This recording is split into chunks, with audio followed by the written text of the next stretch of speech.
Hello, everyone. Another excerpt today about another bold woman in Black history, and her name is Mahalia Jackson. That's a name that, if you aren't aware of it, very famous.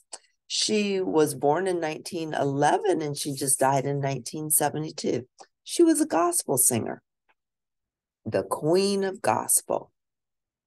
Born and raised in New Orleans, Louisiana, Mahalia was always surrounded by the sounds of the blues and Mardi Gras.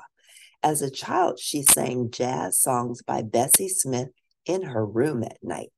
But little Haley, as she was called, came from a religious family, and the only music that was acceptable to them was gospel music.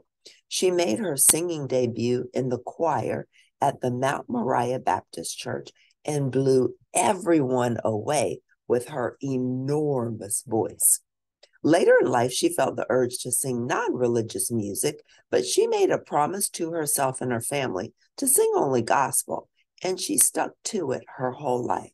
She turned down big nightclub shows and lived on very little money.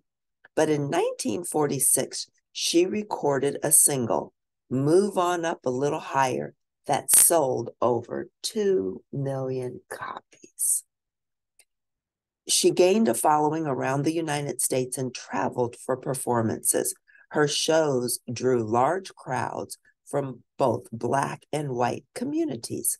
Segregation, however, was still the law of the land, and Mahalia struggled with it during and after her performances.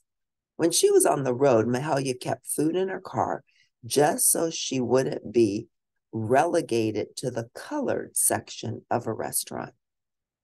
At the request of Dr. Martin Luther King Jr., Mahalia participated in the Montgomery bus boycott, and in 1963, she performed at the March on Washington for Jobs and Freedom, where Reverend King gave his famous I Have a Dream speech. She was on the podium behind him, and when he started to go off script, she encouraged him. Tell him, Martin, she shouted. Tell him about the dream. The most famous part of his speech wasn't planned, but Mahalia knew how powerful his words were and how important it would be to share them. Powerful woman, Mahalia Jackson. If you like this excerpt, please press like at the end, and I'll see you next time at Cindy Harper Speaks. Thanks for tuning in. Bye for now.